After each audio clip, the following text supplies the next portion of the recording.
নমস্কার, কেমন আছেন সবাই? চলে এলাম আরেকটি রান্নার ভিডিও নিয়ে। দেখুন চটজলদি বায়নাতে আমি কিভাবে আজকে ঘরে ঘরোয়া উপায়ে বিরিয়ানি রান্না করলাম। পেঁয়াজ কেটে নিয়েছি, আদা রসুন ছাড়িয়ে নিয়েছি চটজলদি।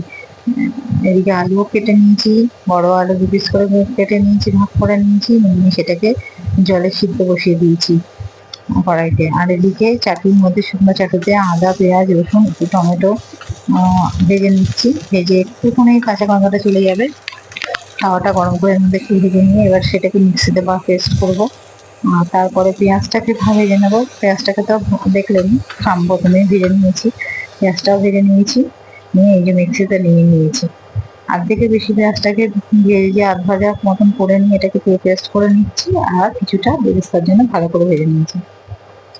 আলু সিদ্ধ হয়ে গেছে, আলুটা তুলে দিয়েছি। এবার কড়াইতে নুন হলুদ দিয়ে আলুটাকে ভেজে নেবো। ফুড কালার দেবো না, বিরিয়ানির আলু হলেও আমি ফুড কালারটা ব্যবহার করি না, যেহেতু ঘরোয়া উপায় তাই ফুড কালার ব্যবহার করি না। তেলে আলুটা দেখুন ভেজে নেবো ভালো করে। আলু মোটামুটি আপনাকে 90% সিদ্ধ করে নিতে হবে, না হলে বিরিয়ানির ওই দমে বসিয়ে অল্প যেহেতু অনেকটা হলে তখন দমে বসালে আধ ঘন্টা বসালেও অনেকটা চালের মধ্যে হয়। আর আমরা আজকে এটা মা আমি দুজনে খাবো, তো অল্প একটু চাল নিয়ে নিয়েছি। আর দুজনের মতন বুঝতেই পারছেন, ছোট্ট বাটিতে 1 বাটি চাল নিয়ে বসিয়ে দিয়েছি। আলু ভালো করে আলুটা ভেজে নিচ্ছি। এদিকে বিরিয়ানি চালটা তো ভিজানো হয়ে গেছে, আর বাটি বসিয়ে দিয়েছি ভাতের জল। এরকম ছোট্ট একটা বাটিতে বসিয়ে দিয়েছি, সসপ্যান টাইপের বাটিতে বসিয়ে দিয়েছি। ছোট্ট দুজনে খাবো, জল বসিয়ে দিচ্ছি। জলটা গরম হয়ে এলে আর এইদিকে যে চাল বললাম ভিজিয়ে নিয়েছি, এই যে ভিজিয়ে নিয়েছি বিরিয়ানির চালটা প্রায় 1 ঘন্টা আগেই ভিজিয়ে নিয়েছি। তেলের মধ্যে দিয়ে দেবো। আর আজকে মাংস ম্যারিনেট করে রাখিনি, মাংসটা ম্যারিনেট করে রাখলে তো খুবই ভালো হয়। বললাম হঠাৎ ডিসিশন, সেহেতু গোটা গরম মশলা কিছুটা নিয়ে নিলাম, জলে ভাতের জলে দিয়ে দিলাম। এরপরে এগুলো আপনারা ছেঁকে ফেলে তুলে দেবেন, কাপড়ে কুচি করে দিলেই ভালো হয়। আমি ওই ঢাকন দিয়ে বা হাতা দিয়ে একটু পরে তুলে দেবো। আর এদিকে মাংসটার জন্য গোটা গরম মশলা দিয়ে দিলাম, সামরিচ, জিরে, গোলমরিচ, দারচিনি, এলাচ। চিকেন পিসগুলো 2 লেগ পিস নিয়ে নিয়েছি, আর 2 লেগ পিস ছাড়া যেটা হয় আর কি, 2 পাজে দেখুন 2 পিস দুজনে খাবো, 2 পিস 4 পিসই দিয়েছি। বেশি রান্না করে লাভ নেই, বেশি মাংস। ভাতটা মোটামুটি প্রায় আপনাকে 80% সিদ্ধ করে নিতে হবে, 70%-এর উপরেই সিদ্ধ করে নিতে হবে। আর এই ভাতটা একটু ফুটে এলে আমি এর মধ্যে একটু কেওড়া জল আর একটু গোলাপ জল দিয়ে দেবো, যাতে ফ্লেভারটা আসে। এটা আমি দিয়ে দিই, আপনারাও দেন কিনা জানি না। আর একটু নুনও দিয়ে দেবো, মধ্যে ভাতের মধ্যে যাতে নুনটাও ঢুকে যায়। আর এদিকে মাংসটা ম্যারিনেট করে নিই আপনারা। মাংসটা 2 ঘন্টা বা ঘন্টাখানেক আগে একটু ম্যারিনেট করে নেবেন। যেসব যা যা মশলা আমরা এমনি দিই সেগুলো দেবেন, প্লাস সঙ্গে বিরিয়ানি মশলা আর একটু ঘি দিয়ে ম্যারিনেট করে রেখে দেবেন মাংসটা। তাহলে ফ্লেভারটা বলুন আর মাংসের টেস্টটা বলুন ভালো আসে। আমি এই প্রথম ম্যারিনেট ছাড়া রান্না করলাম। কড়াইয়ের মধ্যে বিরিয়ানি মশলাটাও আজকে আর বিরিয়ানি ঘরোয়া মশলা তৈরি করা নেই, তাই প্যাকেট মশলা দিয়ে দিলাম, ছোটো প্যাকেট এনে। তাহলে কি দিয়ে দিলাম বুঝতেই পারলে। কড়াইতে দিয়ে দিয়েছিলাম গোটা গরম মশলা, দিয়ে চিকেনটা একটু ভেজে নিয়েছিলাম তেলের মধ্যে, নিয়ে তারপরে যে বাটা মশলাটা পেঁয়াজ, আদা, রসুন, টমেটো সেটা দিয়ে দিয়েছি, লঙ্কা। তারপরে দিয়ে দিলাম নুন, হলুদ দিয়ে ভালো করে একটু ঘি দিয়ে দিতে হবে, ঘি দিয়ে দিলাম। দিয়ে ভালো করে এটাকে মুখটাকে কষাতে হবে। আর আপনার কাশ্মীরি লঙ্কা, আজকে আমার এই ঘরে আনা ছিল না, মায়ের ঘরে। এদিকে দেখুন ভাতের চালটা 50% হয়েছে, আরেকটু হওয়া দরকার আছে, আরেকটু হবে, হলে আমি হাত থেকে উড়িয়ে দিয়ে রেখে দেবো। মাংসটা মধ্যে যে ঘি দিয়ে দিলাম, ঘি দিয়ে ভালো করে মাংসটা নেড়ে নেড়ে কষিয়ে নিলে কি হবে, আস্তে আস্তে আস্তে তেলটা ছাড়বে। মশলা ধোয়া জলটা একটু অল্প দিয়ে দিলাম যাতে তেলটা ছাড়ে। 2-4টে মিষ্টির দানা, বেশি নয়, 2-4টে তেলের ওপরে দিয়ে দিতে পারেন, আবার নাও দিতে পারেন। মাংসটা যেহেতু ম্যারিনেট করা হয়নি তাই মাংসর কালারটা একটু সাদা সাদা, কিন্তু দেখুন মাংসটা বেশ তেল বেরিয়ে গেছে, দেখুন মাংস ফুটছে। এই দেখ আমার মাংস রেডি, বিরিয়ানির মাংস পুরো রেডি। আর একটু যেহেতু কাশ্মীরি লঙ্কাটা দেওয়া হয়নি, লালচে ভাবটা একটু কম হয়েছে, আর ম্যারিনেট করা ছিল না বলে মাংসের গায়ের হলুদটা আর হলুদ একটু আজকে ইচ্ছা করে কমই দিয়েছি।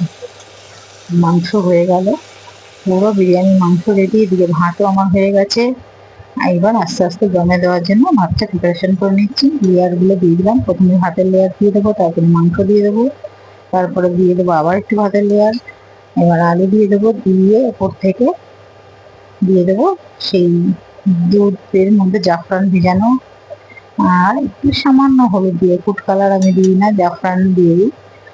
আর ওই দুধটার মধ্যে একটু দু চিপি করে মানে আপনি কেওড়া জল গোলাপ জল দিয়ে দিতে পারেন। আজ আমি দিইনি, কেন বেশি ঘরোয়া রান্না বেশি দিয়ে হয়ে যায়, ফ্লেভারটা এসে যায় কেওড়া জল গোলাপ জলে, তাহলে আমাদের খেতে একটু অসুবিধা হয়।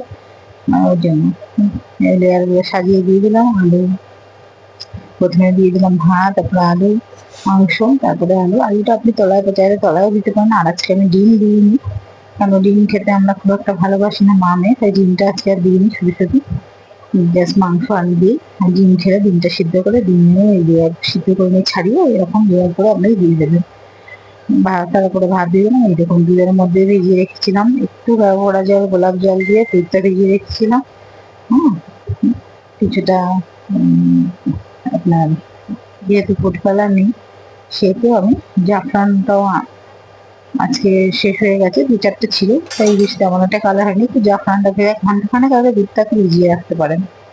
এবার ঢাকনা দিয়ে কলায় দিয়ে দিয়েছিলাম, ছোট গামলা যেরকম যেটা জমে দেবেন তার তলায়, এরকম আমি স্টিমটা দেওয়ার জন্য তলায় জল দিয়ে এরকম ভাবে দিই কড়াইয়ের মধ্যে লেয়ার কেটে। আচ্ছা মা, আমি না বেরেস্তাটা দিতে ভুলে গেছি, এই ঢাকনা নামিয়ে আবার দিয়ে দিচ্ছি বেরেস্তাটা। বেরেস্তাটা আগে দিতে ভুলে গেছি, বেরেস্তা ভেজে রেখেছি। আর বেরেস্তাটা ওইদিকে মশলা কষাতে কষাতে বেরেস্তাটা পুড়েও গেছে, একটু বেশি ভাজা হয়ে গেছে।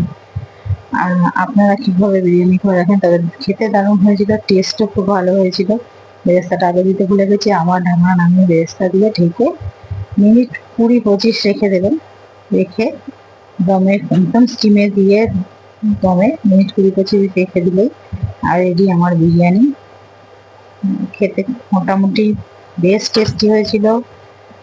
নিজের রান্না নিজের বলছি হয়তো ভাববেন, মোটামুটি বেশ ভালোই টেস্টি হয়েছিল। ঘরোয়াভাবে আমি এরকম মাঝে মাঝেই করে নিই, একটু সময় লাগে। আর আজকে একটু সময়টা কম ছিল, হঠাৎ করে যেহেতু ঠিক করেছি, তাই কম ছিল বলবো না, মানে হঠাৎ ঠিক করে কম সময়ের মধ্যে এমনি এদিকে যেগুলো যেটুকু যা করা সেই রকম তো লেগেছেই। কম সময়ের মধ্যে মাংসটা ম্যারিনেট করা হয়নি, মাংসটা আজকে এই প্রথম এইভাবে করে নিলাম। তবে খেতে কিন্তু খুব একটা খারাপ হয়নি, মাংসের ভেতরেও যথেষ্ট নুন বা মশলা ঢুকেছিল, একটু ম্যারিনেট করা থাকলে আর একটু ভালো লাগবে। দেখুন তো দোকানের মতন কালার হয়েছে। ফুড কালার দিইনি, ফুড কালার দিলে হয়তো একদম অ্যাকুরেট কালারটা হতো। দেখতে ভালো লাগছে। আপনারা কি এইভাবে কিভাবে কি বিরিয়ানি করে তৈরি করে নেন বাড়িতে, আর কারা কারা বাড়িতে মাঝে মাঝে এরকম আমার মতন করেন।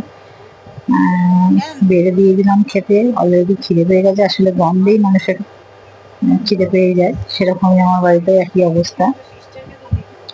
এবার বেড়ে নিলাম, বিরিয়ানি নিয়ে দুজনে মিলে বসে পড়লাম, মা মেয়ে দুজনে বসে পড়লাম। কারা কারা বাড়িতে প্রায় এরকম করে থাকেন। আর বিরিয়ানি দেখতে কেমন হয়েছে বলুন, এটা কি দোকানের বিরিয়ানি না ঘরে করা বিরিয়ানি, বোঝা যাচ্ছে ডিফারেন্স কিছু? ভিডিওটি কেমন লাগলো অবশ্যই জানাবেন।